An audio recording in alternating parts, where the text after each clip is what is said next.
Hi everyone, I'm Nicole David, and I'm so excited to be sharing with you today on your speech day.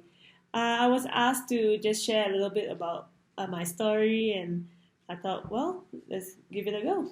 So, I started when I was 5 years old.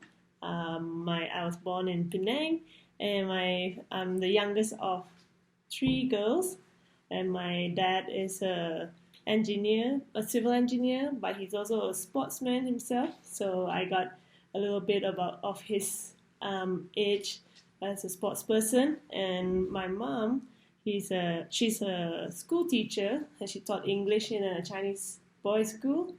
So she has a lot of patience to put up with all those boys for 20 years. But at the same time, she was very patient to put up with me, the most hyperactive kid, trying to do everything and anything. And when I was 5 years old, there was a first public squash center that was built by my dad's friend. And so that's how he introduced my dad to get my sisters to come involved and get involved with squash. But I was far too young to play squash, so I had to actually get my dad to get a racket cut into half and join the butt of the racket to then get me started. And it was a wooden racket, so it was really heavy. But the moment I actually had my first experience holding that mini racket of mine and going on that squash court for the very first time with my sisters, hitting the ball, I just fell in love with squash. Squash was just all I could ever dream of. And I just woke up in the morning thinking about squash, playing the game every day with my sisters after school. I couldn't wait to finish school and jump on the squash court and get better and see myself improving all the way. So, but then I love the game so much because if you love what you do, everything comes so easy, and you dedicate yourself and find no excuses. So I will be going training, I'll be working hard, and before you know it, I saw myself getting stronger, getting faster, and seeing myself improve every year. And before you know it, I got the results. So the better I got, the results came in.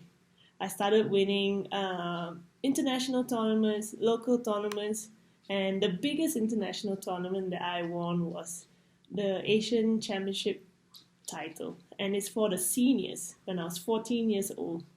And I was playing players that were double my age or two heads taller than me, and I managed to beat them at 14. So I was truly proud, and I thought I want to keep striving to get better. So then next year I won my first ever world junior title, and in Malaysia, no one else as a female athlete has won a world title before. So I was very pleased with how I have done and to be able to accomplish that. But I wanted more, so I kept training harder. And after SPM, I won my second world junior title, and that's when that moment I decided I wanted to become a professional squash player. So I convinced my parents I want to play on the pro tour, and they let me give it a go.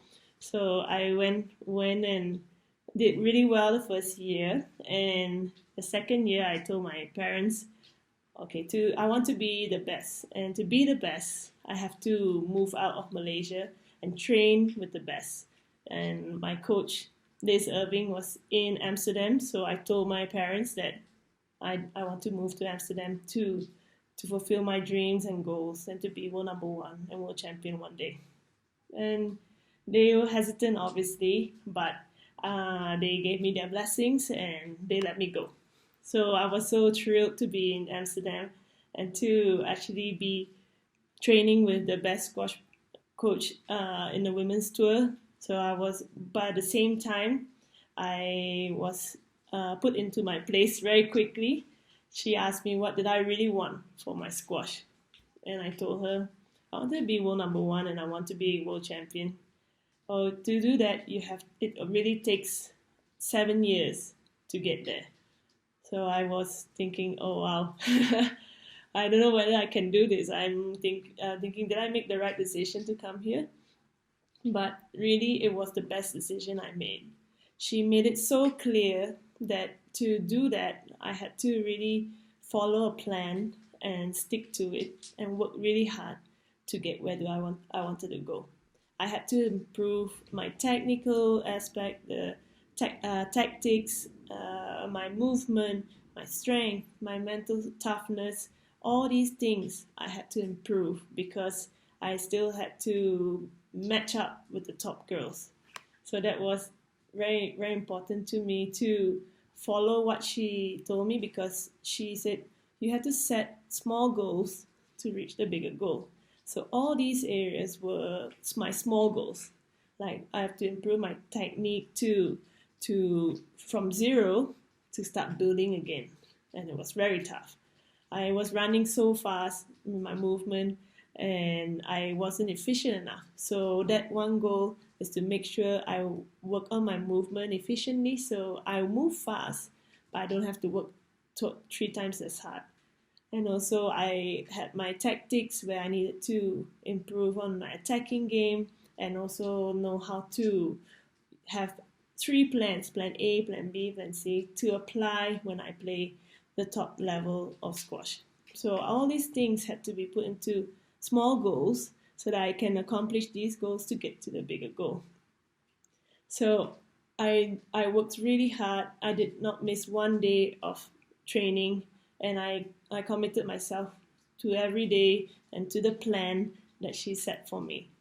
And I know for a fact that if I miss one day, I will prolong my end goal and I won't get to world number one the way I should. So I stuck to it. No matter what, I woke up every day tired, exhausted, but I knew everything counts.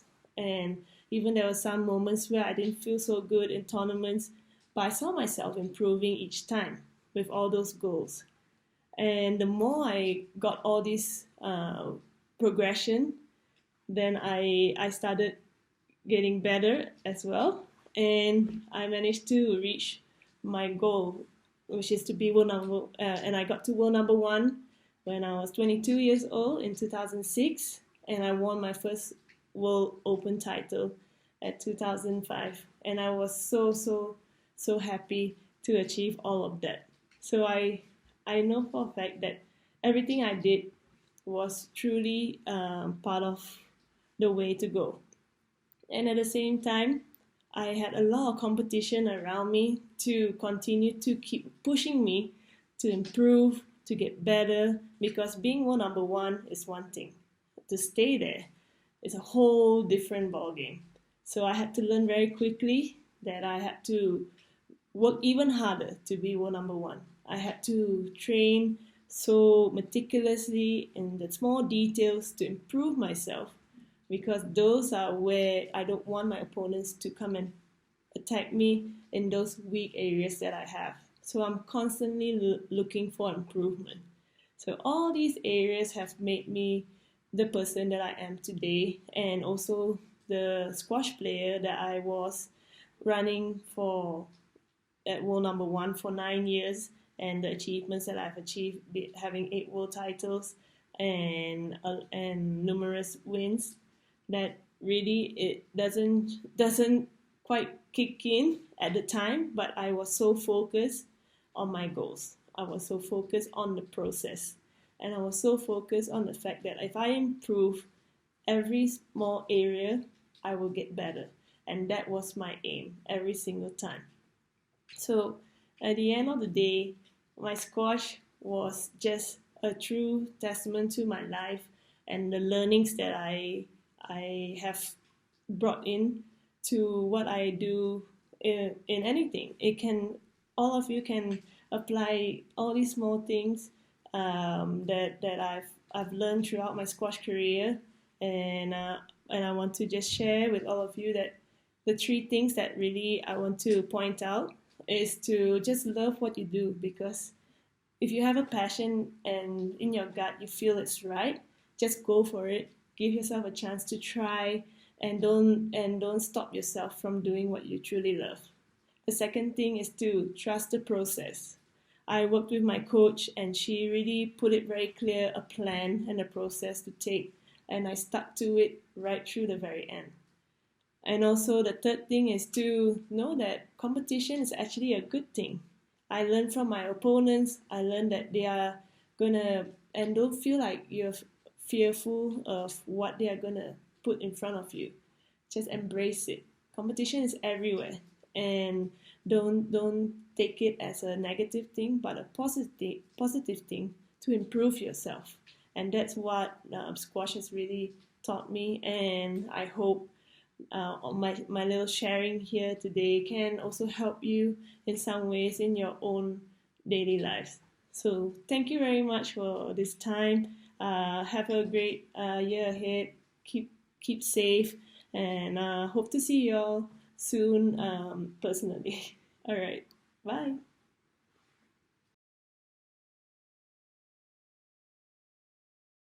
The following prizes are awarded to students who have made outstanding contributions to KTJ and our wider community. The Tunku Jawahir Community Service Award goes to Yun Wei Ling. Wei Ling threw herself into community work as soon as she joined KTJ. Her first project was to organize a highly valued trip to Shekinah Care Center Seremban for the Leo Club. Her most high-profile project was raising funds for the Sarawak Children's Cancer Society through the Be Brave, Be Bold campaign of shaving and donating hair, with the collected amount totaling 5 times the initial target. To raise awareness of the loss of green spaces, she worked with the Free Tree Society Kuala Lumpur on a plant giveaway scheme. She initiated a motivational code event during the 2019 exam season that soothed, inspired, and uplifted students, and her design of a pin for peer-to-peer members helped to encourage students to reach out for peer support. Her compassion and empathy are beautifully coupled with incredible organizational skills and unstinting energy. She has touched and improved the lives of many within KDJ and our local community. The Tunku Daranakia Drama Award goes to Keisha Menon Jayadeep. Keisha has played a range of leading roles during her time at KDJ. Pumbaa in The Lion King, Hermia in Midsummer Night's Dream, and Prince Hal in this year's Henry IV, which was cancelled at the last minute due to MCO. She also performed a scene from Anger Management and another Shakespearean role, Ophelia, for International Women's Day this year. Keisha has also delighted audiences with performances at Sea Forensics and in-house drama. The Tunku Ampuan Najah Music Award goes to Dina Menon Jayadeep. Dina is an extremely accomplished musician and role model in the school. She plays the guitar and ukulele as well as the piano to grade 8. Her energy, enthusiasm, and positive attitude make her a joy for staff and students to collaborate with, and she is often very busy accompanying other students to support them in their coursework for public examinations and performances. Dina has also completed 3 seasons with Disney Channel Asia's Club Mickey Mouse. She is utterly reliable and volunteers above and beyond to ensure that the whole performing arts community in KDJ is the very best it can be. The Tunku Imran Sports Award goes to Brian Chong Wei Shuen. Brian has been captain of both the cross-country team and athletics team at KDJ for 2 years, and leads with integrity, passion, dedication, and resilience, being a role model for his peers and juniors. He is a 2-time district cross-country champion and has regularly been in the first finishing group at state cross-country events for the last 3 years, including 6 this year. In the high jump, he is a district silver medalist and 6 in the state. He is also a silver medal winner at district for the 3,000 meters. In his first state octathlon, he came 4th. Within KTJ, he exemplifies enthusiasm and commitment to his school and his house, by being active in all school sports and inter-house events. Further demonstrating his passion for all sports, he completed a virtual Olympic distance triathlon held by Ironman during the MCO. This year's Tunku Imran Sports Award winner not only excels in many sporting areas and leads by example, but shows leadership and sportspersonship that make the school proud to count him as one of our own. The Tunku Naquiyuddin All-Rounder Award is given to 2 students who have excelled in both their studies and participation in school life through co-curricular activities. This recipient has had an incredibly positive impact in so many areas of our community with his wonderful work ethic, passionate sense of duty and community, and ability to lead and inspire others. He is head prefect and has led his team of prefects in partnership with our co-head prefect Brittany Tan with admirable efficiency and kindness. As president of Leo Club, he led the Be Brave Go Bald event in 2019, which raised over 30,000 Malaysian ringgit for childhood cancer. In another Leo Club campaign, over 200 plants were given away and money was raised for the Free Tree Society Kuala Lumpur. As a participant in the Leo Club Merdeka Health Camp 2019, he went on to organize a health awareness campaign to help the community around Mantin to have health screenings and blood donation. He is the recipient of the ESC Green Flag Bronze Award and worked on KTJ's environmental review as part of his role as Director of Communications for the Environmental Sustainability Club. He went on to help to implement that plan in areas such as a far greater number of recycling bins and automatic door closers to cut down on lost energy. He has been active in academic events such as the IMU Science Challenge and Oxbridge and KTJ Engineering Workshop, in addition to inter-house sporting and cultural events. He is also a grade 8 pianist. He attained 10 A+ grades and 1 A in Japanese in his SPM and was awarded a Petronas scholarship. He holds an offer from the University of Birmingham to study mechanical engineering. This year's recipient of the Tunku Naquiyuddin Award is Ma Xiaobing. The second recipient of the Tunku Naquiyuddin Award displays quiet humility despite the wide and deep impact that her compassion and kindness have on others. As Vice President of Interact, she works with tireless enthusiasm in the service of others. In December 2018, she worked with a community development program in Laos, teaching and encouraging children in rural schools and supporting community development projects.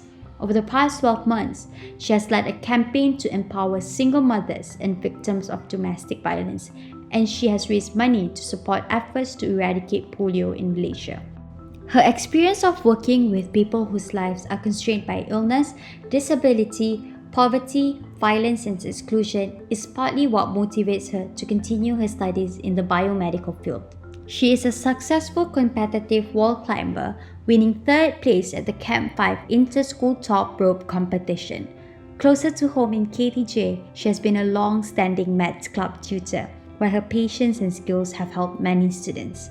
In her boarding house, her house tutors and fellow students have come to rely on her quiet capability, warmth and empathy, and eagerness to listen to and help all around her. She obtained 9 A stars and 1 A in her IGCSE and is a KTJ scholar, now holding an offer from Imperial University to study biomedical sciences. We are pleased to announce Chan Wei Chin as this year's recipient of the Tunku Naquiyuddin Award.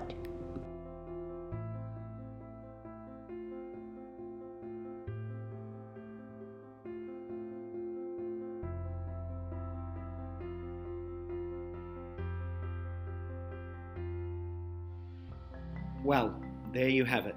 The term is over, the school year is over. I hope you've enjoyed our Speech Day presentations over the past 6 days.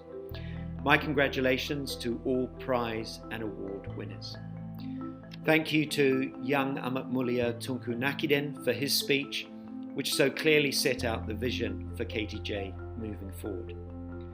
Thank you to our guest speaker, Datuk Nicole David, for her truly inspirational words. It is very fitting that we started the year with her opening our newly refurbished squash courts, and we are finishing the year with her words of wisdom. Thank you to all the students who performed as part of Speech Day and to the MCs as well. Thank you also to the staff who dedicated so much time to making this such a special event despite the challenges. In particular, Ms. Toria, Puan Norshan, Ms. Emma, Mr. Lester, Ms. Panita, and Mr. Hadri. I wish everyone a relaxing and enjoyable summer break. And for those of you leaving us this year, good luck. For the rest of you, see you in September.